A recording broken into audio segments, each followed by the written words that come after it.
Next, we will hear from candidates for Wyandotte County Sheriff. The incumbent sheriff, Don Ash, is retiring. We have three candidates running for sheriff: Charles Bunnell, Daniel Soptic, and Celicia Towers. We will now hear 2-minute introductions from each of the candidates, starting with Charles Bunnell. Charles, you're muted, Charles. You're muted. I just saw that I was muted. Okay, go ahead. Start over. Good evening, everyone, and thank you for joining us at this Sheriff Forum. My name is Charles Bunnell. I've raised a daughter on my own while being a resident of Wyandotte County for over 30 years now.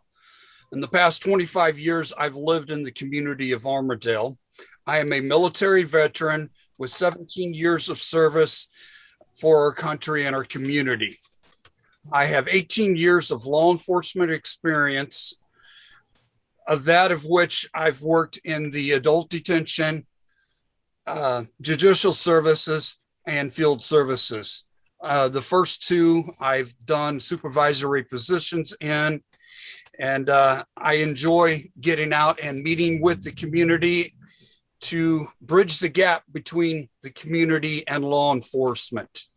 I'm standing up for the community, and I'm standing up for my coworkers, and I'm running for Wyandotte County Sheriff for the betterment of our community. Thank you. Thank you. Next, we will hear from Daniel Soptic. Daniel. Thank you very much. It's an honor to be here. I really appreciate you guys doing this. I am born and raised here in Wyandotte County. Graduate of Turner High School. I still live in Turner and also sit on the Turner School Board currently. I have a little over 17 years in law enforcement, all here in Wyandotte County. It's been an honor to serve the community I've grown up in. It's definitely something I look forward to continuing doing. I am currently an employee of the Sheriff's Office. I hold the rank of Lieutenant Colonel and am over both the Adult and Juvenile Detention Center currently. I have come up through the ranks of the Sheriff's Office, actually starting with the Park Ranger department back when it was a separate department back prior to 09. We merged in 09 when Sheriff Ash came in, and ever since then I've been a part of the Sheriff's Office. I think the biggest thing I'd like to tell people is, as you move forward and as we get closer to primary day and then eventually general day, please take the time, look through all of these candidates, vet the candidates, listen to everything they've had to say. We've got a great community. We've got a great bunch of people, a great bunch of employees at the Sheriff's Office that do a lot of different jobs. And we need to ensure for the community's sake and for all the employees' sake that moving forward, we do have somebody in that position as sheriff that has the skills, has the ability, has the leadership knowledge to keep us moving forward and to do what's best for the community and all the employees that it represents. So again, thank you. I appreciate you guys putting this on and look forward to it. Okay. Next, we will go to Celicia Towers. Celicia. Hey, thank you all for having me. I see familiar faces and I appreciate it. I'm Celicia Towers, running for Wyandotte County Sheriff, over 14 years of experience. I have over 4 states with my experience. I worked at the Cumberland County Sheriff Office. I worked at the Georgia Department of Corrections. I worked at Jackson County, Johnson County, and Wright and Wyandotte County serving high-risk warrants. My experience, I have field training experience where I was the supervisor and training new officers coming in Cumberland County, North Carolina. Also a sergeant in that rank in Cumberland County, North Carolina. Also have working on my 4th degree. I have a associate's in pre-law. I have a bachelor's in criminal justice. I also have a master's in legal studies with a paralegal certificate, and I have law school in my background. With that being said, I have a Kansas Highway Special Weapons and Tactic Unit certification. Also went to the North Carolina Justice Academy. Working at the Sheriff's Office, I came down here which I am a resident of Wyandotte County, have been grown here, native of Wyandotte County. I grew up in foster care, nothing's a secret, at-risk youth, and I still learned how to navigate through the worst parts of the communities and be successful in it. I'm running for Wyandotte County Sheriff because I realize that there's a lack of policing going on in the communities and a lack of services, and that programs are not being provided in the same sense of that. When I've heard that the sheriff office has started hiring without doing background checks, skipping psychological evals, and also skipping background checks, I realized that our community is in imminent danger, so I was asked to run again. With that being said, I believe there are several programs and things that need to be created as a service to Wyandotte County. Community policing doesn't work if the communities of color has been over policed. And programs are not, we're not addressing the root of the problem. So here I am running again, ran in 2017, but now our community is in imminent danger because the integrity has been compromised at the sheriff office, and now our communities are at risk. So I'm running again, and let's get it started. Thank you. Okay. Now we'll ask questions of the candidates. They will have 1 minute to respond.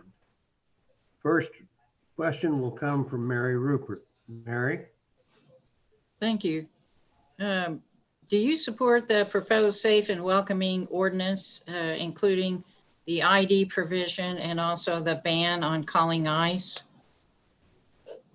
We'll start with Celicia Towers. Celicia, your response. Absolutely, absolutely. As on my flyer in the back, I have endorsed the safe and welcoming ordinance. I don't think you can be pro-community in such a diverse Wyandotte County and not be for individuals who are considered illegal, which I don't think no individual is illegal. I'm for the two parts of the safe and welcoming. The IDs, people need basic living skills. Just to get housing and things like that, jobs. And I'm really for that right now. And I am absolutely for going against calling the ICE, because right now, currently at the sheriff office, you do, which I have that experience in the booking room, you do call ICE and you do basically alert them that you have someone that is out of the country, and they have 4 hours to respond. If they do not respond, they do, you can release them if it's not a serious offense. So I am against that, not calling them, because we are not federal agents, and I don't think you should be playing that role at all. So yes, I am for the safe and welcoming. In that instance, I think it should be another mechanism that is included into that, and that's the judicial warrant. This judicial warrant will prevent individuals coming down using their federal ID or whatever and going to interrogate illegally individuals. So you basically will go through the judge to get a warrant if it's a serious offense to address the individual. I think the sheriff should sign off on that judicial warrant. So yes, I am for the safe and welcoming, and I think other mechanisms should be in place so people do not overuse their authority when they do come into the state, and just let them know that you have to get this signature before, if it's a serious crime or you need to interrogate that individual, you need that sheriff's signature and that judicial warrant to even approach those individuals. Thank you. Okay. Daniel Soptic, your response to that question. Sure. Parts of it, yes. I will say the majority of it, doesn't give me a whole lot of heartburn. As a whole, the complete package, I can't say that I do, only because I don't know that that's what's best for this community and the safety of the community in the long run. It's been characterized numerous times in a fashion that the minute somebody that comes into our facility that we believe to be illegal, we just call, and that couldn't be farther from the truth. We do communicate with ICE, but the only people that we are holding is somebody that has a warrant signed by a judge, by a federal judge. Those people do face whatever circumstances or whatever stuff they have coming their way. But to characterize it that we just operate in a fashion that we just call every time somebody comes in, couldn't be farther from the truth. So there are some people that do need to go through that process in order to keep the entire community safe, and that would to include the Hispanic population as well. Somebody that is truly a predator, somebody that is really causing harm to the community. Nobody wants that person here, regardless of the politics of it. So, in the sense of we're not holding people unjustly, I agree 100%. Unless there's a warrant signed by a federal judge, we shouldn't, and we don't. But for those that do, then we're going to hold on to them. Once, for the ones that don't, once their charges have been dealt with, their local charges, then they're released, and whatever ICE does or doesn't do is up to them. We don't work for the federal government, and they've got the budget and they've got the personnel to handle that.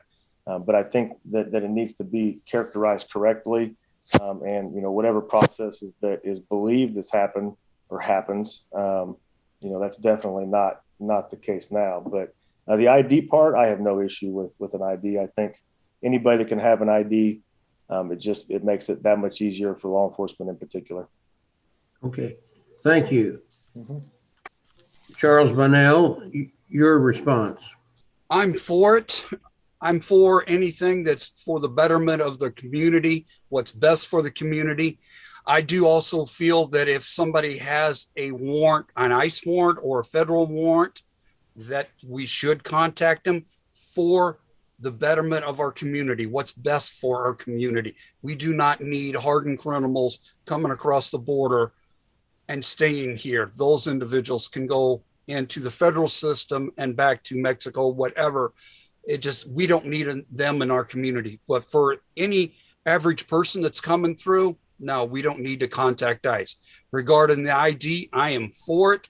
And I feel that the sheriff's office can help with the IDs due to various individuals who have been through our system, who have been fingerprinted, who have been ID'd.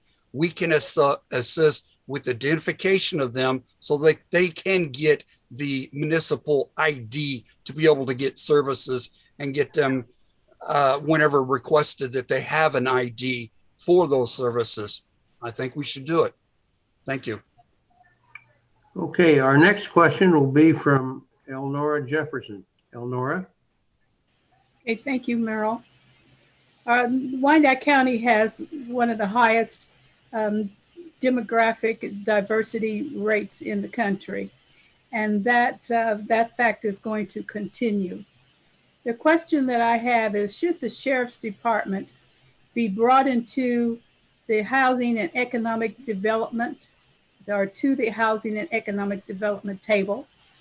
And if you agree that that's true, what value can the sheriff bring? What insights can the sheriff bring that no other person can? Go first to Charles Bunnell. Charles? This is the first I've ever been asked this question. I think that we could come to the table. We can come to any table to bring the view and eye of the law enforcement to assist with any program that is out there. We can look at it in the diversity sense that we are in touch with the various individuals in the community. I don't know anything else that I could add to it because I have not looked into this issue, but I would love to sit down with any community organization or government entity to where that we can better and do more for our community. Daniel, your comment? Yeah, I mean, I don't see anything negative about that. The sheriff's office, law enforcement in particular, sees how diverse this community is. I mean, unfortunately, many times we see people at their worst, but we get to see them at their best as well. And so when you have people out in the community, when you have, as many employees as we have, and you have as many different departments and agencies that we interact with, be it adult or juvenile, I definitely think we bring a different perspective to the table. As far as how it could help us, it never hurts. There's no such thing as being too informed about anything. And so If I was the sheriff sitting in that chair and that was brought to me, absolutely, I'd be on board with that. Okay. Alicia Towers, your response to that question. Absolutely. That's actually tapping into some of the programs that I have in my little arsenal over here if I become the sheriff. So I do think with the community being so diverse that we should team up and partner with housing development. With that being said, there also should be more resources that should be provided with the housing, though, that will address homelessness. And because you have those individuals that come into the facility that are at their worst, they're homeless, they lose their jobs, they don't have homes. With the programs that I have that are ready to go, basically with addressing the jobs issue and partnering with individuals with jobs, you can also partner with those housing development resources and make sure before we even say, for instance, if they get sentenced or something happens in this community where the judge basically say, okay, and I'm the sheriff, okay, you're sentenced to this such and such program for such amount of time, then I can set them up with that job. Go over here, see if Miss Eleanor Jefferson has this housing economic development center, and then I could partner with her with getting these individuals housed instead of making them prosperous in the community, instead of just letting them back out. Because when they get out, they still have restitution fees if they've done something against the community or harm someone. So we make sure that they have jobs. We make sure that they have the housing. So I think that will be a great development. And the municipal ID will also come into play with that. We're getting these resources and this paperwork done. So I think that is awesome because we are now removing the policing and we creating the service to stop the recidivism rate of keeping them coming back in, because ultimately people usually are coming into jail because they lack the resources. They need mental health services, they need the housing development services. So this will create a mechanism that will create service versus policing, because everybody are not criminals that come in there, they just lack the resources and they're looking for some help. Thank you. Okay. Thank you. Next, we'll go to JD Rios. Your question, JD? Good evening, candidates, and I appreciate you taking the time to answer our questions. My question is, as is happening across the country, it is true in our community that there is much discussion around police brutality and systemic racism. What is your opinion on a citizen review board designed to take action against law enforcement officers accused of misconduct? We'll start with Alicia Towers. Alicia? Y'all are all in my plans right now. So as you see on the back of my flyer, it says community oversight. So community oversight is something I think that is huge. The systemic racism, you have to go to the founding principles of how policing even started. I think that's a huge issue in our communities with racial discrimination, racial disparities. With that being said, right now, like I said, there's an issue where psychological evals are being skipped, background checks are being skipped. A lot of things are happening at the sheriff's office, and this all will result in police brutality where inmates are being beat up, handcuffed, and things like that. So I think there's an issue. We also have to address the broken windows policing in these communities of colors. They're over police. Basically, what broken policing is, low-level offenses that are happening in certain communities, and it results in a lack of communication. And when you are trained to be reactionary in these communities and you are trained in fear, basically that any second that this could be your last, instead of you being able to communicate with these individuals, you are seen in a rather manner of control and fear versus communicating with these individuals. With that being said, I believe that there should be a vetting process that happens. It has to be within the training.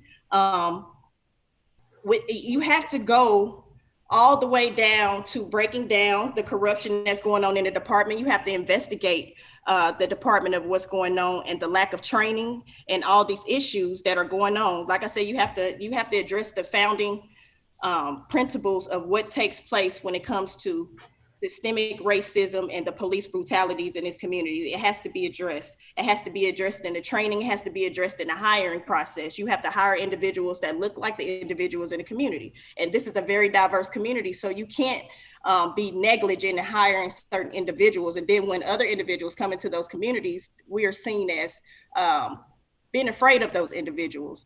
So it's a lot of issues that need to be investigated, especially within the department.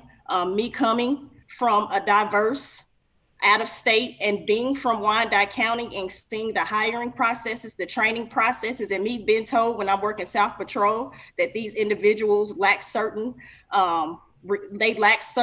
driver license and things like that, or they say you're trained to go to certain places because you know that they don't have certain licenses or they might be illegal and things like that. When you train individuals in that mindset and then you're in leadership and you continue to train individuals like that, it becomes an issue. So you basically have to get down to the broken windows policing, those low-level offenses, and you have to start addressing those individuals that are corrupt and the systemic racism that is taking place. You have to start hiring individuals. Like I said, it's a lot of things that need to be taken care of in the community that is not happening. And when you, like I said, when you start skipping those background checks, those psychological evals, you become unfit for duty. And it's an issue when you start addressing those individuals of color in that community with police brutality and things. So I think that's something that needs to take place, an investigation where DOJ comes down here, independent investigation.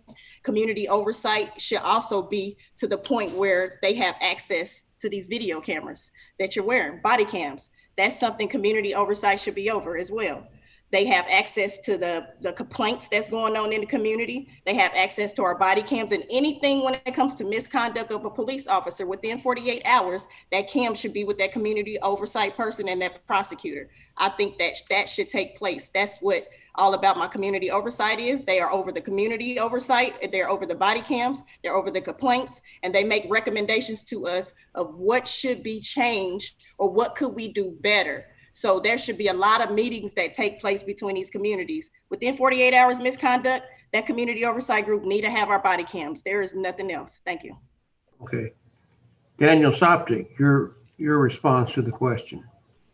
Yeah, if I recall exactly the way the question was worded is basically a committee that has decision-making powers. So what I would say to that is oversight and transparency is never a bad thing. Many years ago, we had an issue here in Wyandotte County. And because of that, the Law Enforcement Advisory Board was formed, in which our sitting commissioners do appoint community members to represent them and go over issues that are happening in our law enforcement community. So that piece does exist. As far as having that board or that committee make binding decisions, I do not agree with that, just because, trying to find people that have that knowledge to make that decision, that's a little tougher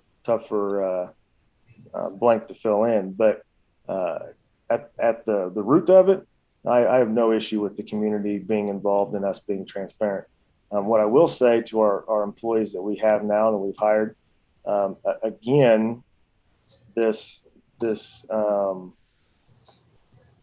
characterization of lessening the standards couldn't be farther from the truth. Our hiring standards have never changed for anybody that's being hired for a sworn deputy position. Background, psychologicals, all that stuff is still done just like it's always been done.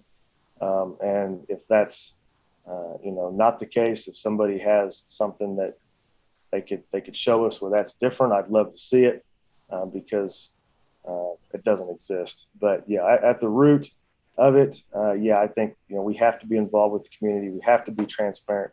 That's huge. Not only do they deserve it, but they demand it.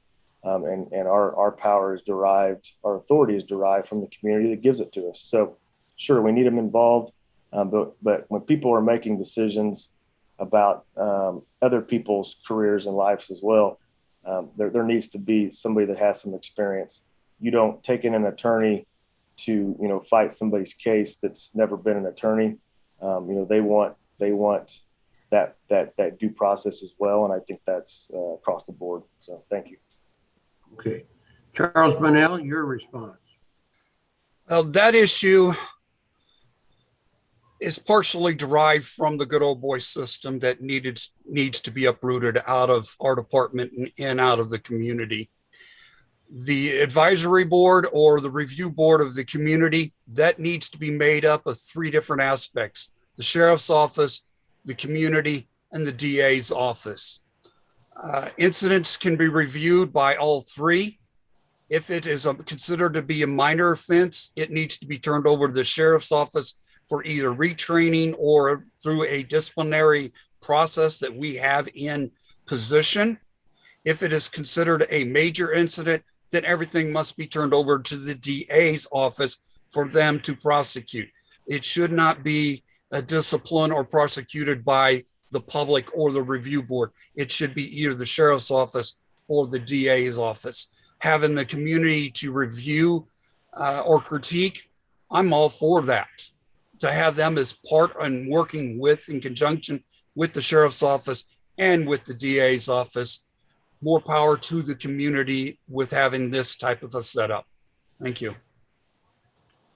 Next, we'll go to Mary Rupert for the next question. Mary? Thank you. What are the greatest needs in the sheriff's department? First, we'll ask that of Charles Bunnell. Charles? The greatest needs are a combination of employees. We need staff members across the board to be able to, right now, to get more employees. We need the residential requirement lifted for our departments so that we can get more employees in the system. It would benefit the community. It would benefit the detainees by having more staff. It just benefit everybody all the way around. But staffing is the biggest issue. And next would be the residential requirement. Okay. Daniel Sopcich, your response to that question. Sure.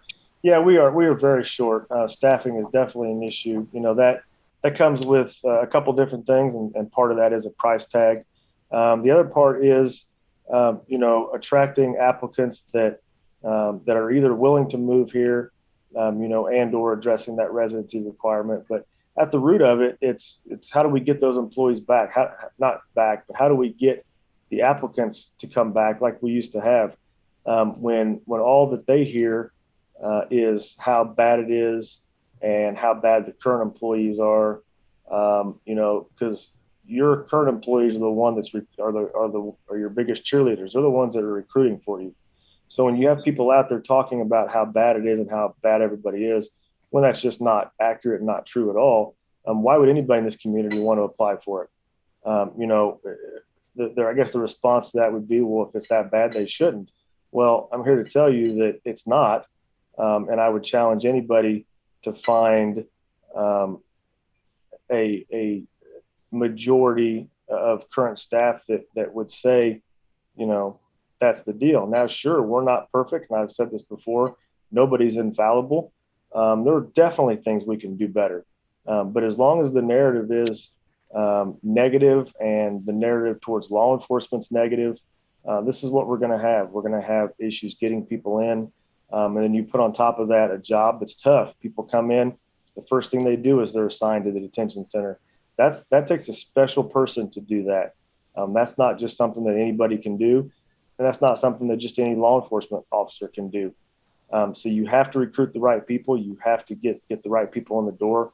And then, give them the skills they need to prosper and move forward in a positive direction. But, when they go home and hear all of the rhetoric and everything that they currently hear, it's tough. It's tough to get them. But like I said, part of that is definitely a financial piece. Addressing some pay issues and other internal issues is a must. And that's something that I'm committed to doing. Alicia, your comment to that question. Absolutely. The greatest needs of the sheriff office right now, they are extremely short. They have over a 90% turnover rate. And that's not just from what's going on in the community and what they're hearing, is from the hostile work environment. When you have a hostile work environment that is at the Wyandotte County Sheriff's Office, and you have a dictator leadership that strategically tries to keep you in certain positions, and you are belittled, you are disencouraged in certain positions. And I'm not just speaking, just talking from something I lived it. When you rise to a certain extent, I've been called into the office and told that I was too confident and that I was outshining my Caucasian peers and I needed to calm it down.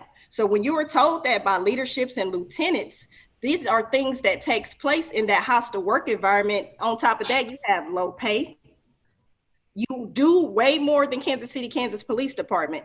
You serving papers and serving the entire county, but you get paid extremely less, but you're overworked. At one point, because they were so short, they were getting forced over. When you're getting forced over, you got low pay, you got that hostile work environment. On top of that, you're dealing with inmates that are in a closed off manner, because an adequate shift, they're saying, is 23 officers versus your adequate shift versus all the states I worked in, you're supposed to have over 30 officers. When you're down to 16 officers, the facility is on lockdown. This facility has been locked down for over 3.5 years.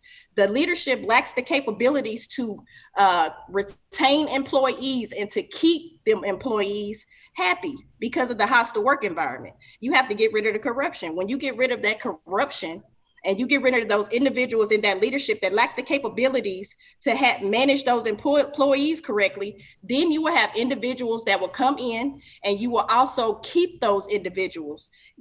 Some individuals, they stay there for a while, but they're part of, like you said, like Charles Bonnell said, they're part of the good old boy system, and you get ramped up very, very quickly. But when you're a person of integrity and you do what's right and you're not putting your integrity in jeopardy, you're going to stay in a certain position and you're going to stay in certain jails, and those send you people in seniority, or sometimes them new officers that's new coming in, they're sergeants, lieutenants, or anything before you could ever be. It doesn't matter the great officer that you are. If you're not a part of that system, you're not getting that leadership. If you got that leadership and you're a part of that leadership right now, you lack integrity, and that's just the ramps of it. That's just the thing that goes along with it. So it's no secret, everybody is saying the same old thing. There's an issue, and when you lack the accountability that there's an issue at the sheriff's department, then you lack those employees, you lack retaining those employees, and it becomes an issue. And that's why they can't get anybody new in there. I sent over 10 people in the midst within this last year, all Black officers, well overqualified to go get hired with them. And what were they told? They were told, sent right back out the door. They weren't hired. They were qualified, but they didn't get hired. I've sent several individuals there this year, but they didn't hire them. They were all Black. So that's the issue that we have. They're not hiring Black officers. Okay. And if they do, it's one. Thank you. Our next question will come from Elnora. Elnora? Okay, thank you very much, Merle. Sometimes the procedures for the sheriff's department differs from the procedures followed by the KCPD. If you are elected, is this a concern? And if it is, do you pledge to review and bring about conformance? Celicia, your response. Could you repeat that again, Ms. Eleanor Jefferson? Thank you. Sure. Sometimes the procedures for the sheriff differs from those that the KCPD follow. If elected, will you pledge to review these procedures and bring them into conformance, or do they need to be? I want to add that, do they need to be? Absolutely. Working at the sheriff's office, I wrote several proposals about the procedures, the safety and the security of what happens at that sheriff office. Being experienced in different states, when I came here, there's several things that I seen that were not in line with what's supposed to be done. Say, for instance, the uniforms. You all as a public, you don't know the difference between a detention officer or a detention deputy versus a deputy who has been in police academy. You know why? Because they all wear the same uniform. They all wear guns. The majority of people who come into the sheriff office, like Soptic said, they're detention deputies and they have not been trained yet at the police academy, but you all as a public, which is a risk, you don't know the difference who's been to the police academy and who hasn't. This issue is everybody at KCK, if you have on that Class A uniform, you have been to the police academy. At the sheriff's office, if you have not been to the police academy, if you have been to the police academy, they all wear the same uniform. These procedures need to be reviewed. In the same instance of that, I wrote a proposal about the transportation policy. There are several policies that need to be changed that has not. And in the same sense, we have lost lives to that. General Order 40.1, I wrote a proposal to this in 2015 about officers transporting inmates with hot weapons. 2018, we had 2 officers get killed. This general order was updated July 27, 2017. These officers got killed in June 2018. That order still hasn't been updated. We have a problem with that. That means you're unfit for duty when we have policies and procedures where officers have been killed and you still haven't updated these policies. These are the issues that we have. KCK, I will give that to them. They have some training programs and they have procedures that do need to be reviewed, but at the same time, they have better training and better resources than the Wyandotte County Sheriff Office. However, when you lack the leadership and the intelligence to update these procedures and these proposals that are given to this leadership at the Sheriff Office, there is a problem and we are shedding blood in the midst of that. So yes, as an elected official, I would review every single policy that there is, because I know right now we have outdated policies where stuff simple as transportation policies, you should never carry a hot weapon transporting inmates. Thank you. Thank you. Daniel Sopcich, your response to this question. Sure. I would always be committed to reviewing any policy that we currently have, but I'll tell you that nobody can accurately and appropriately answer this question without some example of what policy. There are some policies that are going to be different. The sheriff's office and the police department are different just in nature by how they exist. Anything having to do with uniforms in particular, that's a department decision.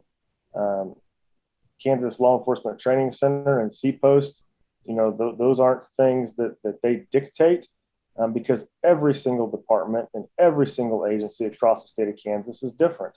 And so, to answer this question with any specificity can't be done without some examples.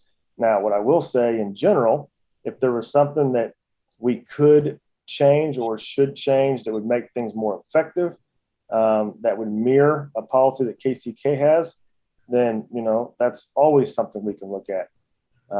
But just to change it, or just to change it because the way KCK does it, that's not a good answer, and that's not practical or feasible. The sheriff's office in general, is mandated or is created from state statute. Police departments operate from the ordinances of the city, or the UG in this instance, and the sheriff's office, operates from state statute. So they're not apples to apples. You can't compare them that way. The jobs are different. There are some similarities. There are things we do that are the same, but without some very specific or an example, you can't accurately answer that question any further than that. But I do appreciate it, and I can understand the need to have things similar. And like I said, I think in the instances where that can be done, that it makes sense, that it doesn't affect the job we're doing, sure. But I have no issue reviewing policy. I've said in other forums, our policies come from Lexipol, which is a national group that we use.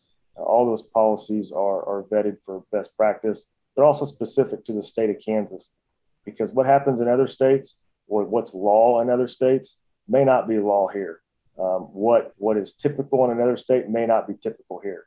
And so, our current policies do comply with what's currently legal and accepted here in the state of Kansas. Thank you. Charles Bunnell, your response to this question. Thank you for asking this question. The police department and the sheriff's office are two complete different identities. we, like Soptic said, we are mandated by the state. The PD is mandated or coded through the city ordinances. We have different policies and procedures, and they're going to be different because of the entities that we are, the agencies that we are. Procedures that are different that we would need to address is to send all of our people down to Hutch to get them law enforcement certified as soon as they're hired on. The PD has their own school to teach them for city coding, and it is satellite through the CPOS/Hutchinson Training Center. But we do not have such a thing. We could possibly team up with Johnson County to make a local CPOS oriented training academy for the sheriff's offices. I would be for that. So we're not sending our people 2 to 4 hours away from home to go to that school, versus they could be just a short drive away. But we need to do a review. If you want to sit down with the chief of police to review all policies and procedures to see what is similar, what's different, what we could do, both of us do better for our community to enhance our persona with the community, I'm all for it. Thank you. Thank you.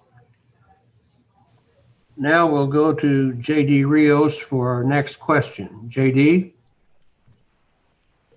If elected sheriff, how will you work to have your staff reflect the demographics of our community? And we'll start with Charles Bunnell. Charles? Oh, thank you for this question. We, as an agency, need to get out into the Hispanic community. Our demographics are not reflective to the proportional demographics of our community. Right now, we're lacking in the Hispanic. Culturally, they're very untrusting of law enforcement.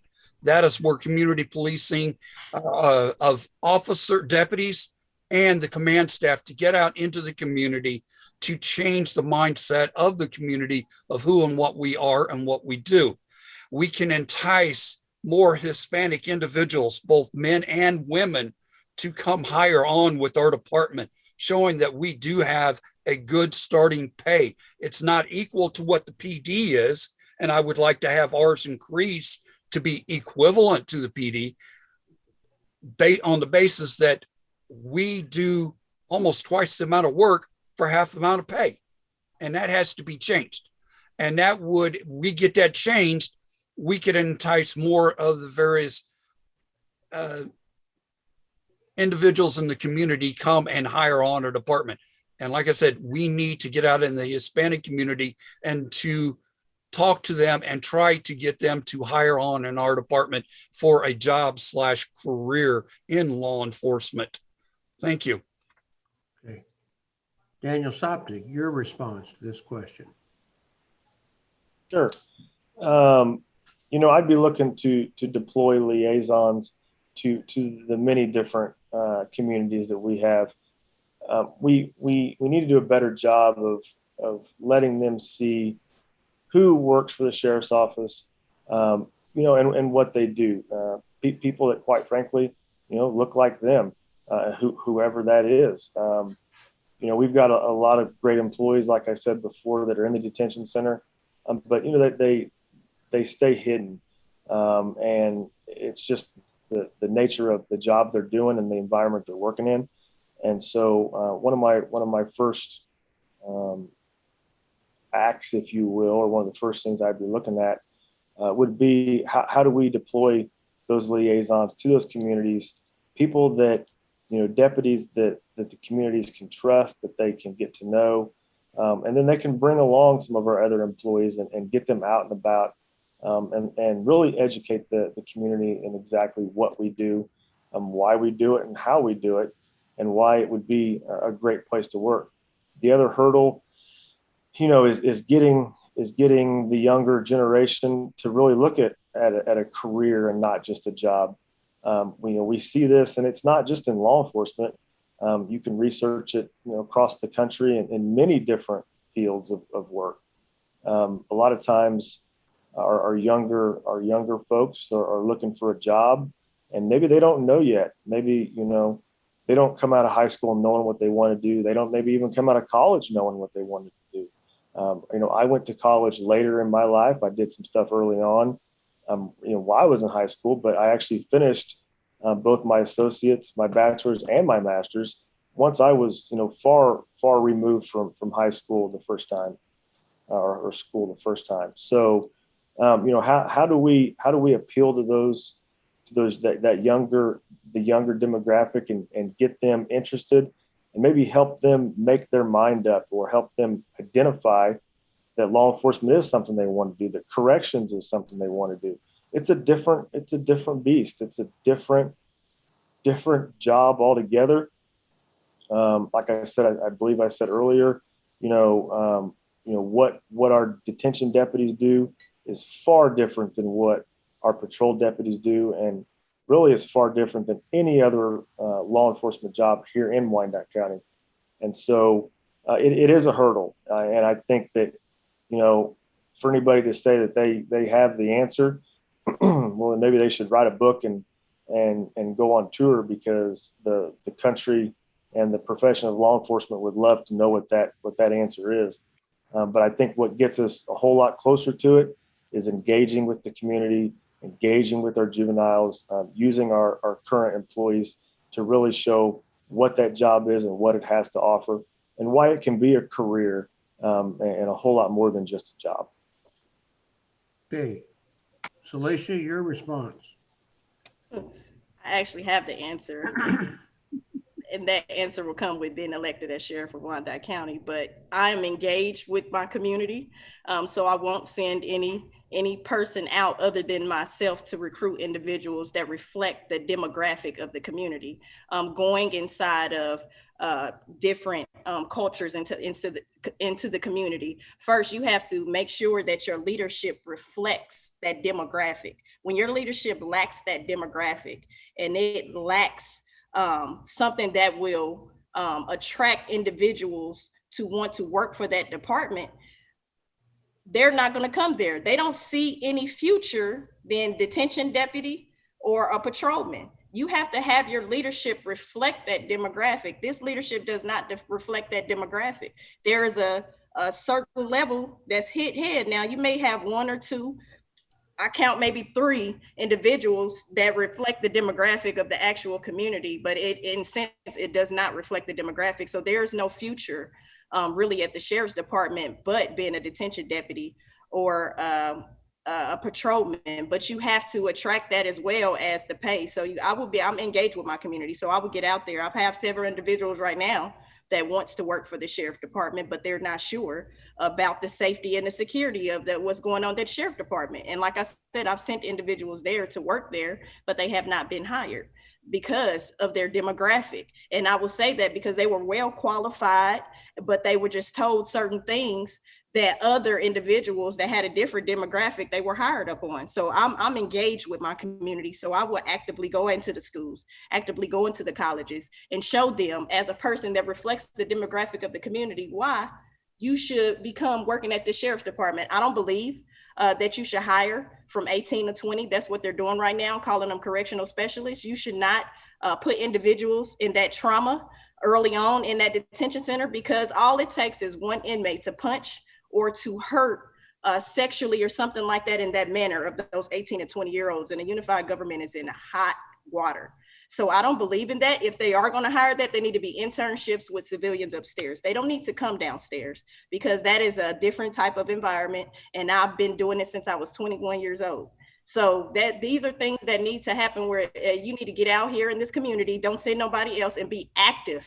Be active. Show them a reason why the sheriff office is someplace that they want to work, being a change, being a service to the community. When you start being a service to the community and creating those programs and taking those detention deputies and putting them in the schools and showing them why you don't need to come to jail, but if you come to jail, be an employee, and why it's better because you have better pay. You have these incentives that's going on, and you're creating change in this community. See, the problem with the sheriff office is they don't have any services. They don't have anything that's appealing to these individuals of that demographic. Some people of Hispanic community, they're afraid if I go up in there to work, I'm apply, they're gonna call ICE on me. So there's an issue that is going on right now. The thing is, you have to have the incentives and the services for the community that wants them to, that attracts them to come in there. When we start being more of a service and remove the policing from this sheriff's department, then individuals will be attracted to be that change they want to create in their community. Thank you. Okay. Now we'll move to closing remarks. Candidates will be given 1 minute to make a closing remark, and we'll start with Celicia. Celicia, your 1 minute, please. Absolutely. So I'm Celicia Towers. I asked the Wyandotte County to do your research on every single candidate. When you want change in the community and you actually want to provide service and you're passionate about what's going on in this county and you want to remove the policing and create the service to lower the recidivism rate, I actually do your research. I'm in my community every single day doing the work. I believe that there are services that lack in this community. There's resources that lack in this community that need to be provided. I believe that there are several instances that need to take place becoming your sheriff of Wyandotte County. I ask you to do your research and understand that when you make this vote, it's going to be for another 4 years. If you want to see what individual and leadership of my opponents of this community is going to be like, what their leadership is going to be like, you're getting it. Over 90% turnover rate, police brutality, skipping the resources that needed to hire individuals of integrity. You're getting it right now.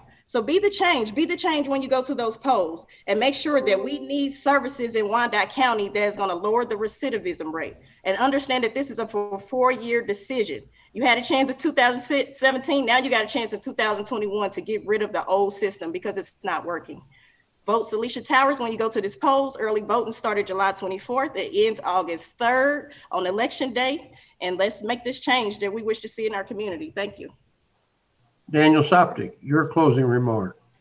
You bet. Thank you guys for putting this on. It's been an honor to be here. I really appreciate it. What I would tell you is, you can listen to us talk all you want. You can watch these videos, but I would encourage you very strongly to vet all the information you get from every candidate, not just the sheriff's race. Every race you're getting ready to go mark a vote on. If information you're getting seems out there, or that maybe it's maybe just seems untrue or doesn't make sense, then ask about it. There's several different ways you can go about that. Open records requests, you name it. There's a process for that. So just vet the candidates. The last thing that Wyandotte County needs is less law enforcement. We do need more community engagement, and we do need our folks and all of our electeds to be involved in the community. But Wyandotte County can't afford less law enforcement. The sheriff's office needs to do their job. The sheriff needs to do the job that by statute he's required to do, and the job that, quite frankly, the community expects and demands that the sheriff do. And you can look, back in history and kind of see how we got to where we are with the sheriff's office. But there's a duty that person has that he must do. And part of that is policing and enforcing the law. There's a lot that goes along with it, a lot of community engagement, a lot of engagement from our employees, no doubt about that. But before you just take somebody for their word, don't take my word. Don't take me at face value. Vet everything I've told you, from our hiring practices to what we actually do with ICE. Don't take the word of one or two people. Actually look at what we actually do. Look at how we do it, and then go back and rewatch these things. I'm super excited to be your candidate for sheriff. This is my community. I would live nowhere else. There's nowhere else that I would want to raise my daughter or raise my family. I'm very proud of Wyandotte County, and I'm proud of what we've been able to do. We have some things we need to correct. We're not perfect. There is no perfect community, but I am definitely committed to improving anything that I'm able to as the sheriff, and anything that I could influence to make Wyandotte County just that much better. So thank you. Thank you very much. Thank you. Now we'll hear from Charles Bunnell. Charles? Thank you for this opportunity to speak, and it's been a pleasure and honor for me. I am asking for your vote for me to be the next Wyandotte County Sheriff, the sheriff of the people for the people. I am standing up for the community, and I'm standing up for my coworkers in running for sheriff. I am standing up against the good old boys club. I believe that community policing can bridge the gap between our community and law enforcement. Law enforcement needs to be engaged in the community, and I'm asking that the community engage with the law enforcement and to better both the community and our agency. I committed to spending time with the community members of Wyandotte County and holding town hall meetings that will bridge the gap with our community. We need to be able to hear your concerns. You need to be able to trust us to a point that you can tell us what is wrong and give us the chance to fix whatever is wrong, or the concern, any of the concerns of the community that we are able to address. I'm also committed in doing the best and not asking anybody for financial funds. I am funding my own campaign. I hope I gained your confidence to be the next Wyandotte County Sheriff. I just review everything that you can about each one of the candidates. If you're curious of what I stand for and who and what I am, ask me to come out and meet with you. I'll be glad to. I've still got another week's worth of vacation time to where I could come out and visit with you any time of the day or evening to address any concerns or issues that you may have regarding me as a candidate. And the last I say is God bless Wyandotte County. And I do call this home. My mother was raised and born here, and I come back here to my family home, and I call this my home of Wyandotte County. Thank you. Thank you. Thanks to all the sheriff's candidates who participated in this forum. The program has been taped and will be replayed on the community college's public access channels and YouTube. The forum is adjourned. Thank you. Thank you.